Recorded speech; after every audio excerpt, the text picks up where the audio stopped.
Bismillahirrahmanirrahim. Assalamualaikum warahmatullahi ta'ala wabarakatuh. Alhamdulillahirabbil alamin wa sallallahu ala sayyidina Muhammadin wa ala alihi wa sahbihi wasallam. Amma ba'du. Menarik lagi apa yang kita bahas mengenai ijazah palsu. Mungkin beberapa dari kita sudah merasa jengah begitu ya dengan permasalahan ini, tapi saya kok malah melihat keadaan yang semakin menarik dari perbincangan ini. Apa menariknya itu? Menariknya itu bagaimana sesuatu tatkala dia mudah untuk dibuktikan, tetapi dia malah berbelit-belit untuk diungkapkan, yang mana pada akhirnya kita melihat kebusukan para politikus dan kebusukan instansi-instansi yang ada di negara kita. Jadi sudah bukan menjadi desas-desus, memang ini terlihat jelas di hadapan kita, dan ini akan menjadi sebuah pelajaran penting ya bagi anak-anak kita ke depan di dalam mengenal bagaimana kultur berpolitik di Indonesia ini dan kultur berhukum. Jadi ya, masalahnya itu menjemukan dan receh sekali, masalah ijazah. Tetapi karena ini ijazah orang yang sangat penting begitu, pernah menjadi orang yang sangat penting di Indonesia, maka kita melihat bukan hanya permasalahan ijazah yang keluar. Di sini kita melihat ada pengkhianatan politik, di sini kita ada melihat pengkhianatan terhadap negara, di sini kita melihat ada seseorang yang seharusnya bersikap negarawan tetapi dia lebih memilih untuk tidak bersikap sebagai seorang negarawan. Kemudian di sini juga kita melihat ada saling menyandra kepentingan, juga saling melindungi karena kepentingan, dan lain sebagainya.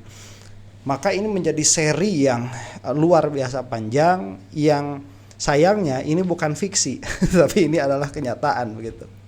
Nah, banyaklah partikularnya yang bisa saya sebutkan satu persatu. Di antaranya misalkan pemusnahan ijazah yang ada di KPU, atau malah yang kemarin yang paling baru tuh, pengungkapan ijazah yang katanya asli untuk kedua kalinya dari Andi Azwan. Nah, yang menarik di sini ada perbincangan ini sekitar 4 atau 5 hari yang lalu ya, antara Ade Termul, saya mengatakannya demikian lah ya, antara Ade Termul, bukan yang Ade Armando ya, Ade Darmawan kalau tidak salah namanya itu, kemudian Pak Teku Nasrullah, kemudian ada Pak Bonatua di sini. Yang mana menariknya ini kok menjadi sebuah informasi yang bagus untuk menghukumi mengenai ijazah yang dikeluarkan oleh Andi Azwan. Padahal kejadian mengeluarkan Andi Azwan terhadap ijazahnya Jokowi yang baru itu setelah perbincangan ini begitu. Tapi kita bisa memasukkan atau comparing ya,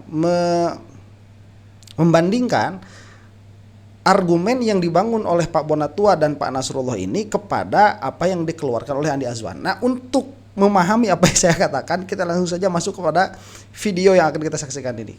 Kita langsung saksikan saja. Ada kembali di interupsi pemirsa, saya langsung ke Bang Bona. Bang, banyak yang menilai bahwa kasus ini seperti dipaksakan, khususnya ketika mempersangkakan Roy CS. Tanggapan Anda seperti apa? Baik, makasih. Memang saya juga kita kan seperti kata teman sudah mulai jenuh ya. Tapi kan saya datang waktu itu dengan teori-teori kebijakan publiknya, berhasil mendapatkan spesimen otentik dari KPU. Oke, sebentar. Ini maafkan kalau saya banyak ngomong ya, ini channel reaksi begitu. Jadi dikatakan tadi bahwa banyak yang menduga bahwa status tersangka Jarod Suryo itu terlalu dipaksakan, dan itu betul yang mengatakan para ahli ya. Kita kan cuma mengutip dan kita mendengarkan banyak para ahli yang mengatakan demikian. Kemudian Pak Bonatua di sini menyinggung tadi apa yang sudah saya bahas, bahwa mungkin orang-orang sudah bosan. Iya, sudah bosan, sudah jemu dengan satu permasalahan itu. Tetapi di belakangnya ini menjadi kotak Pandora yang kalau dibuka semakin banyak lagi permasalahan-permasalahan begitu. Itu yang kedua.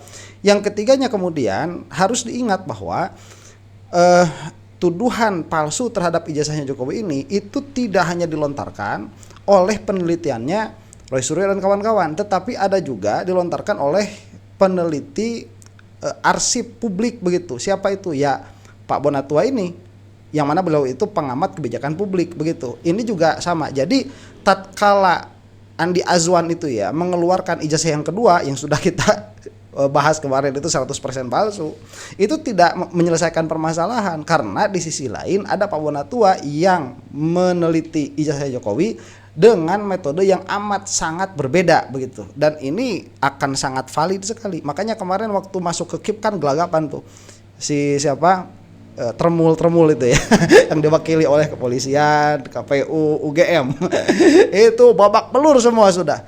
Itu yang senang kita melihatnya, apa kebenaran terungkap gitu. Oke, kita lanjutkan ya. Fotokopi terlegalisir dari tahun 2010, 2012, 2019. Artinya ini menjadi semangat baru untuk pembuktian. Betul. Karena apa? Ya kalau berangkat dari sisi publik, kita nggak harus menghadirkan aja asli. Dengan tidak ditahannya beliau-beliau RRT khususnya Pak Roy, ya tandem saya penelitian selama ini untuk memperkuat barang bukti penelitian dia. Karena kan kita sama-sama tahu deh nih bahwa mereka itu menganalisis ijazah fotokopi berwarna yang diupload oleh Bang Dian Sandi. No, itu ya jelas bahwa tidak akan selesai hanya menunjukkan ada garis merah sebagaimana dikatakan sama Azwan tuh, ada garis merahnya di foto Jokowi. Nggak selesai di situ karena ada spesimen baru yang menjadi bukti palsunya ijazah Jokowi. Apa? Ketidakkoherenan mungkin ya, atau kesamaan spesimen yang dibawa oleh Bonatua di sini dengan ijazah yang diupload oleh Sandi sebagaimana yang dikatakan ini. Nah, kita lanjutkan lagi, ini poin menarik nih. Nah, belakangan ini tidak terkonfirmasi karena ketika Bang Sandi bilang bukan itu. Namun begitu kita dapat spesimen dari KPU ternyata itu. Jadi artinya barang apa yang bahan yang diteliti oleh RRT ini menjadi dokumen sekunder. Bahkan primer kalau kita melihat dari cerita KPU yang belum menyerahkannya ke Andri. Sebentar ya, ini jadi ramai. Nah, ini begini. Kejadiannya unik kan? Di mana uniknya itu? Ada seseorang namanya Sandi. Saya sampai sekarang belum pernah lihat mukanya tuh Sandi tuh. Ada seseorang namanya Sandi, dia mengupload yang katanya ijazah Jokowi dengan narasi lah begitu ya, entah narasinya apa. Nah kemudian ini kan memantik Roy Suryo dan kawan-kawan untuk meneliti, lah kok agak janggal ya begitu apa yang diupload ini. Akhirnya itu diteliti dan keluarlah kesimpulan dengan buku setebal itu 700 halaman yang mengatakan bahwa 99,9% ijazah Jokowi palsu. Nah kemudian Sandi tidak mengakui itu adalah ijazah itu adalah scan dari ijazahnya Jokowi, tidak mengakui itu. Yang mana Pak Bonatua di lain pihak meminta spesimen ijazah yang dipakai di dalam kontestasi politiknya Jokowi ternyata sama dengan apa yang diupload oleh Sandi. Oleh karena itulah apa yang dilakukan oleh Roy Suryo dan kawan-kawan di dalam meneliti hasil scan yang dikeluarkan oleh Sandi itu valid. Sampai Polda Metro menetapkan keadaan tersangka kepada Roy Suryo dengan tuduhan memanipulasi data dan keluarlah ijazah baru dari siapa? Andi Azwan. Yang mana yang dikeluarkan oleh Sandi itu sebelum-sebelumnya diakui oleh semuanya itu adalah objek yang tidak bermasalah bagi para Tremul, yang bermasalah bagi Roy Suryo dan kawan-kawan. Nah, jadi ini yang saya katakan menarik di belakang isu ijazahnya Jokowi ini. Betapa negara kita itu saling melindungi antara satu kepentingan dengan kepentingan yang lain. Karena mungkin di belakangnya saling menyandra antara satu aib dengan aib yang lain. Ini yang menarik ya. Dan kita teruskan dulu ya.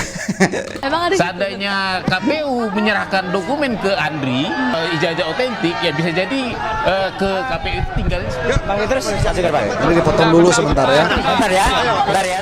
Bahan bukti seperti itu. Oke, baik. Tanggapan Anda, Bang Freddy, tadi Anda sudah sempat mau Iya, terima kasih. Saya lebih dulu akan menanggapi dari Bang Nasrullah. Beliau ini guru saya. Dulu saya lupa ngajar apa, tapi saya mau komentari dari sistem peralihan pidana, Bang. Sebentar, nah itu kan gurunya ya sudah jelas ya. Biasanya perkataan gurunya itu kalau masih hidup biasanya lebih kredibel begitu dan lebih layak untuk dipercaya dan lebih layak untuk dipertimbangkan. Jadi sampai di sini udah blunder lagi tuh, termuls itu ya. Sistem peradilan pidana kita kan udah jelas di KUHP itu penyidik itu mempunyai kewenangan. Penyelidik melakukan ya kewenangannya yang menemukan peristiwa pidana. Kemudian setelah ditemukan peristiwa pidana ini diatur undang KUHP loh. Kemudian ditingkatkan menjadi penyidikan. Penyidikan terus dikumpulkan ya alat bukti segala macam sampai ditemukan tersangkanya. Makanya kemarin diumumkan tersangka. Itu kewenangan penyidik. Setelah melalui banyak proses gitu ya. Ya, itu kewenangan penyidik. Ya, dan itu tidak boleh dinafikan kewenangan itu dengan argumen, dengan analisa bahwa dibuktikan dulu. Nah, saya kemudian nanti berlanjut. Sebentar ya, itu betul kewenangan penyidik dengan batasan-batasan tertentu. Dan batasan-batasan tertentu ini diketahui oleh para ahli hukum, yang mana oleh karena itulah mereka mengatakan bahwa Polda Metro di dalam penyelidikan atau penyidikan atas status tersangkanya Roy Suryo itu sudah keluar dari kapasitasnya. Karena aturannya ada begitu. Itu harus dilihat, tidak absolut itu harus diperhatikan dan terlewat dari orang ini ya, muridnya Pak Teguh Nasrullah itu. Ke sistem peradilan pidana berikutnya, ini P21 berkas lengkap akan dilakukan dakwaan oleh JPU, kemudian nanti dituntut, hakim yang akan memvonis. Hakimlah memvonis. Bang Nasrullah udah mengatakan ini boleh bersamaan. Ya, baik di dalam proses persidangan itu nanti itu diberi kesempatan semua pihak di situ. Pembelaan tentu nanti barang bukti yang katakan ijazah Pak Jokowi yang udah ditahan itu nanti akan melalui jaksa penuntut umum akan diperlihatkan kepada majelis, kepada para pihak, kepada Pak Jokowi, nanti bisa ditanyakan di situ ini benar punya Anda, nanti UGM dan lain-lain yang sudah tentu diperiksa di penyidikan itu. Ahli-ahli juga di situ. Nah, sebentar ya, jadi permasalahan Polda Metro tatkala mengambil ahli itu ahli yang sudah punya posisi. Di mana posisinya? Termul. Tatkala kepolisian mengatakan bahwa Roy Suryo dan kawan-kawan itu mengedit data, tidak ada bukti yang ditampilkan kepada masyarakat. Ini loh begitu. Roy Suryo sudah mengedit dan lain sebagainya. Yang mana itu tidak pernah ada tuduhan seperti itu, karena memang yang diteliti oleh Roy Suryo dan kawan-kawan adalah ijazah yang diupload oleh Sandi yang sebagaimana telah disebutkan begitu. Ini kan kejanggalannya ada. Apakah kita mau menerima begitu saja? Ya silakan. Kalau misalkan Anda punya keluarga mau menerima seperti itu begitu. Kalau saya mah nggak mau. Itu kriminalisasi namanya. Itu kita harus fight, harus berjuang karena memang kejanggalannya banyak. Saya mau kasih analogi. Nah ini analogi lucu nih. Ada misalnya begini. Ini nih sederhana, sebetulnya yang saya maksud adalah sederhana, kasus ini benar-benar sederhana. Pencemaran nama baik, fitnah ini udah banyak contohnya kasusnya. Sebentar ya, saya sederhana mengeluarkan ijazah. Selesai. Tunjukkan gitu. Tapi ya maksudnya pencemaran nama baik ini, di mana kesederhanaannya, kita lanjutkan lagi. Nah, misalnya adalah tokoh publik, ya saya maki itu orang, saya tuduh dia, mohon maaf nih, ya. Kalau dia pejabat misalnya saya tuduh Anda koruptor atau Anda pemerkosa, saya bilang begitu, Anda pedofil. Ya, apakah saya tidak bisa diproses berdasarkan kewenangan penyidik tadi, atau mesti dibuktikan dulu bahwa dia itu gitu loh. Kan nggak seperti itu. Tuh di dalam proses penyidikan, ya fakta-faktanya diverifikasi dong. Pada saat itu bagaimana? Bener nggak? Tanya bener nggak? Misalnya cerita pedofil ini ternyata dia di Amerika atau di mana. Kemudian saksi-saksi sama dengan ijazah ini. Sebentar, ini udah udah ngotot lagi. Logikanya nggak nyambung. Jadi kalau misalkan saya nih ya menuduh seseorang itu memerkosa tanpa ada lead terhadap tuduhan saya itu, ya saya bisa langsung dituduh pencemaran nama baik. Kenapa kamu itu kok tiba-tiba ngomongin saya ini meruda paksa begitu ya orang? Kenapa kamu itu ngomong kayak gitu sama saya? Kamu itu mau membunuh karakter saya? Nah kan bisa seperti itu. Pak polisi tolong, ini orang bikin gaduh, masa saya disebut peruda paksa begitu tanpa bukti apa-apa. Tapi kalau dia punya punya foto ya atau punya video misalkan, Meskipun tidak ada video memerkosanya, tetapi video bermesraan misalkan dengan anak kecil atau bermesraan dengan orang yang baru dikenal, yang mana meskipun nanti di belakangnya itu tidak ada pengakuan dari orang yang diruda paksanya, tetapi itu bisa jadi lead ke sana, bisa jadi orangnya tidak mau ngomong begitu. Maka sebagaimana nanti si penyidik ini harus mendengar dari pihak yang mengadukan, si penyidik juga harus mendengar dari pihak yang diadukan begitu. Ini loh Pak, ada buktinya, meskipun memang harus diselidiki lagi. Saya menyebutkan demikian supaya ini bisa terbuka. Nggak apple to apple sebagaimana nanti akan dikatakan oleh Pak Nasrullah begitu. Ini udah ngotot, salah lagi logikanya. Ya gurunya sendiri yang bilang nanti ini nggak apple to apple begitu. Kita lanjutkan nih. Yang mengeluarkan bener nggak kamu keluarin kan begitu. Ada barangnya ada. KPU pernah nggak kamu? Pernah. Tapi sejauh ini sudah dilakukan Sudah pihak dong, hukum begitu ya? banyak saksi. Oke, Bang Nasrullah, Begitu seperti loh. apa Bang? Analoginya ini, Ya, tanggapan Anda. nggak ada salah yang disampaikan oleh Damanik bahwa polisi punya kewenangan proses-proses penyelidikan dan penyidikan sampai penetapan tersangka. Tetapi ada persyaratan. Nah, kewenangan itu tidak bebas. Nah, tidak absolut. Yang dibatasi oleh tanggung jawab hukum Betul. dan prosedural dalam penegakan hukum. Betul. Perbandingan yang diberikan itu tidak apple to apple. Sebentar ya. Nah itulah yang kita maksud, bahwa apabila kepolisian ini menentukan status tersangka karena sudah melakukan penyelidikan, maka kita masih bisa mengkritisi bukan dari segi dia ditetapkan sebagai tersangka, tetapi bagaimana proses menetapkan dia sebagai tersangka. Dan itulah yang kita lakukan sekarang, kritik itu, dan yang dilakukan oleh para pakar hukum ini begitu. Makanya tadi dikatakan itu tidak absolut. Terkait dengan perbuatan pencemaran nama baik. Anda bisa tanya ke seluruh profesor ahli hukum pidana, benar tidak apa yang saya sampaikan, bahwa kalau tuduhan pencemaran nama baik, maka jika apa yang saya tuduhkan itu benar ada, itu bukan pencemaran nama baik. Betul. Nah, tapi kalau terbukti bahwa apa yang saya tuduhkan itu keliru, maka baru saya dapat dianggap mencemarkan nama baik. Oke. Mengenai mekanisme tuduhan pembuktian, apa yang saya tuduhkan itu benar atau tidak, ada dua mekanisme. Oke. Pertama, Sebentar, berarti kalau misalkan ya menyebut seseorang dengan sebutan yang tidak mengenakan bagi seseorang itu, tetapi itu adalah fakta, ya itu mas stating the fact, cuman mengucapkan fakta. Lah orangnya sakit hati, suruh siapa kamu perbuatan seperti itu? Kan tidak menjadi pencemaran nama baik. Tapi apabila memang yang dituduhkan itu tidak didapati pada orang yang tertuduh, maka ini jelas pencemaran nama baik. Nah kemudian kan disinilah datang polisi nih. Apakah yang dilaporkan terhadap polisi itu pencemaran nama baik memang demikian adanya atau tidak? Berarti kan harus ada pembuktian dulu di sini. Ini yang mau disebutkan begitu. dapat dianggap mencemarkan nama baik. Mengenai mekanisme Mekanismenya. tuduhan pembuktian, apa yang saya tuduhkan itu benar atau tidak, ada dua mekanisme. Oke. Pertama, saya menuduh baju kamu palsu.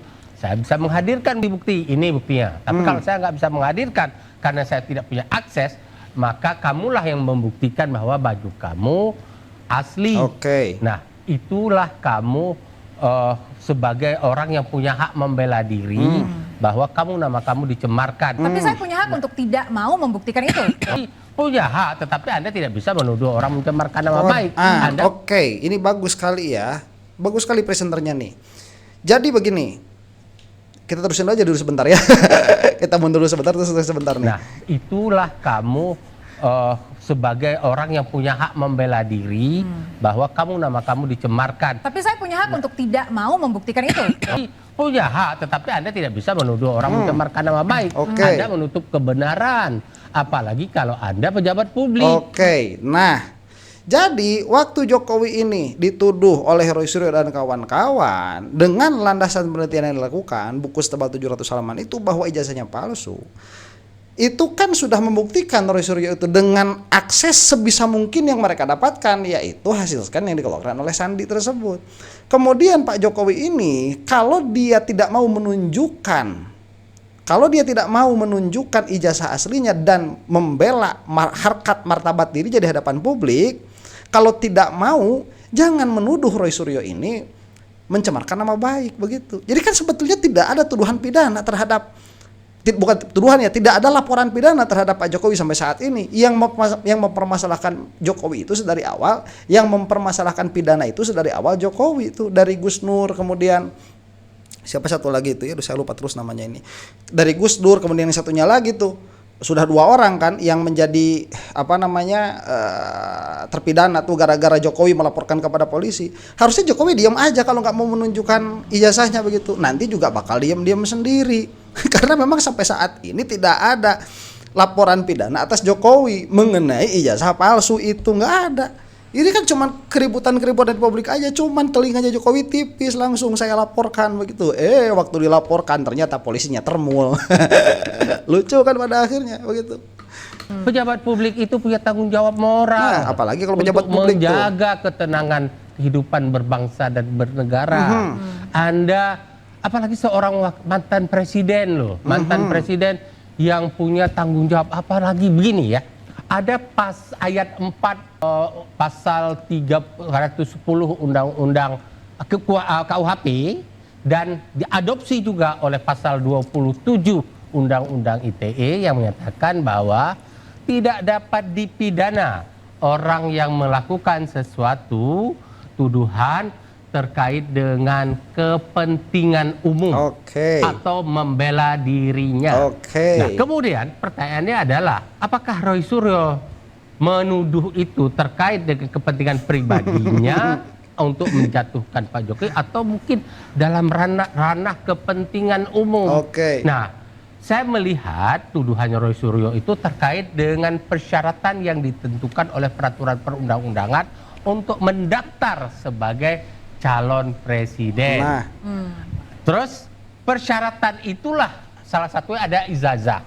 Itulah yang sedang diuji oleh Roy Suryo CS. Kalau saya menganggap ini perlu diselesaikan, dituntaskan baik dalam ranah hukum pidana maupun ranah hukum lain agar ke depan. Pertama, sebentar, karena ini adalah untuk kepentingan umum. Di mana kepentingan umumnya? Banyak sekali itu permasalahan Jokowi itu. Ini bisa membuka kepada permasalahan-permasalahan yang lain begitu. Makanya kemarin pas waktu mau datang ke tim reformasi kepolisian yang harus direformasi itu, ya yang datang bukan cuma RRT tapi di situ ada kilometer 50, kemudian di situ juga ada PIK dan lain sebagainya begitu. Ini pembuka dan ini memang untuk publik, tidak bisa dipidanakan. Cuma Jokowinya panik. Akhirnya mempidanakan tuh orang-orangnya, yang mana termulnya dalam baju Polda Metro itu juga berlebihan di dalam menghukumi Roy Suryo dan kawan-kawan. Pada akhirnya gaduhlah seperti ini begitu. Tapi ya asik, jadi terlihat begitu. Kelihatan pada akhirnya. Tidak berlanjut tuduhan ini. Yang kedua, tidak terulang kasus ini di masa yang akan datang karena negara bergerak ya terhadap orang memalsukan. Tetapi masalahnya adalah apakah upaya pembuktian yang dilakukan oleh Roy Suryo ini akan direm lewat penggunaan sarana hukum, itu yang tidak boleh terjadi. Kita tahan dulu. Interupsi, Bro. Ada satu pertanyaan saya. Ini si Ade ya Darmawan. Satu pertanyaan saya, Prof. Apakah ini kepentingan tadi seperti Prof sampaikan, Pak Dokter sampaikan bahwa ahli sampaikan bahwa apakah ini untuk kepentingan umum? Kita terima ya. Nah, bagaimana dengan presiden sebelumnya? Kenapa hanya Presiden Joko Widodo? Ada presiden loh yang sebelumnya yang juga memiliki ijazah. Kenapa tidak sekaligus saudara Roy Suryo ya juga meneliti? Jangan hanya Pak Joko Widodo. Nggak fair. Itu bukan untuk rakyat. Kalau memang untuk rakyat, berapa presiden sudah, Prof? Ya sudah memimpin republik ini. Dan sama-sama landing. Sebentar ya, itu nggak usah jadi profesor untuk menjawab pertanyaan itu. Jawabannya simpel, karena tidak ada kecurigaan. Selesai. Malah jadi gerakan bunuh diri kalau misalkan orang yang tidak memiliki kecurigaan malah dituduh ijazahnya palsu begitu. Ya makanya nggak ada tuduhan ijazah palsu terhadap Anies Baswedan, nggak ada tuh yang kalian takuti itu ya. Kemudian tidak ada tuduhan ijazah palsu terhadap Gus Dur karena Gus Dur juga almarhum tidak mengaku apa-apa begitu, dan tidak ada kecurigaan atas apa yang dia lakukan, apa yang beliau akukan begitu. Kemudian presiden yang lain pun sama, nggak ada masalahnya, nggak ada kecurigaannya. Nah terus mau mulai dari mana, itu baru bakal menjadi pencemaran nama baik. Tapi Jokowi ini lain, dari mulai fotonya, cap merahnya, kemudian bagaimana orang-orang membelanya, kemudian bagaimana para termul itu tidak mau melihat fakta dan lain sebagainya. Ini lain, Bung, permasalahan. Nggak usah jadi profesor untuk menjawab pertanyaan adik termul ini. Makanya kita akan lihat ini kayaknya bakal diskak nih. Skak, Mat. Oke. Sudah selesai, baru dipersoalkan. Tapi kalau Roy Suryo ini dari tahun 2020 itu sudah dipersoalkan, Prof. Nah, kalau memang ini untuk rakyat, ya kan, yang sudah persoalkan juga dong. Oke. Ya, nggak fair dong. Oke, tapi Perlu saya jawab atau tidak? silakan, Oke. Bang. Saya pendapat dengan Anda. Tetapi ketika kita mempermasalahkan sesuatu, tentu kita memperoleh indikasi-indikasi terlebih dahulu. Nah, kecurigaannya Oke, itu. Kalau Anda mengatakan ada presiden-presiden sebelumnya Iya. yang harus dipermasalahkan, adakah presiden sebelumnya yang mempunyai indikasi? Silakan Anda sebut. Gimana, Bang? Apakah Silakan ada sebut. indikasi- Karena kita juga melakukan Tek dong. Tek dong, nggak bisa jawab. Karena memang tidak ada indikasinya apa, mana siapa. Apa mengaku apa, indikasinya apa, ijazahnya bagaimana. Nggak ada. Kalaupun ada ijazahnya mereka mungkin tidak berkacamata ya. Hatta Gus Dur sekalipun misalkan begitu, yang mana beliau itu berkacamata pada akhirnya, mungkin waktu di ijazahnya itu tidak berkacamata. Kalau memang ada ijazahnya dan beliau itu mengaku sebagai sesuatu, memiliki gelar dan lain sebagainya, tapi kan itu tidak terjadi begitu.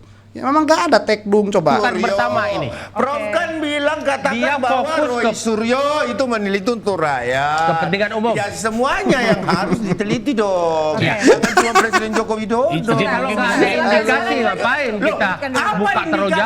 indikasinya? Apa Sekarang indikasi saudara yang Insinyur dimiliki Joko oleh Widodo, apa karena persoalan setelah stupa? Oke. Ya kan? Enggak, makanya sebutin adek sama kamu apa indikasinya. Kalau ada, sok berarti boleh ya itu dijadikan indikasi bahwa Roy Suryo itu tidak objektif, tidak fair. Tapi kamu nggak bisa nyebutin, nggak ada indikasinya. Harus mulai dari mana kita mempermasalahkan ijazahnya Soekarno, itu harus mulai dari mana? Nggak ada indikasinya, justru bakal jadi permasalahan begitu. Ini otak termul ini ya.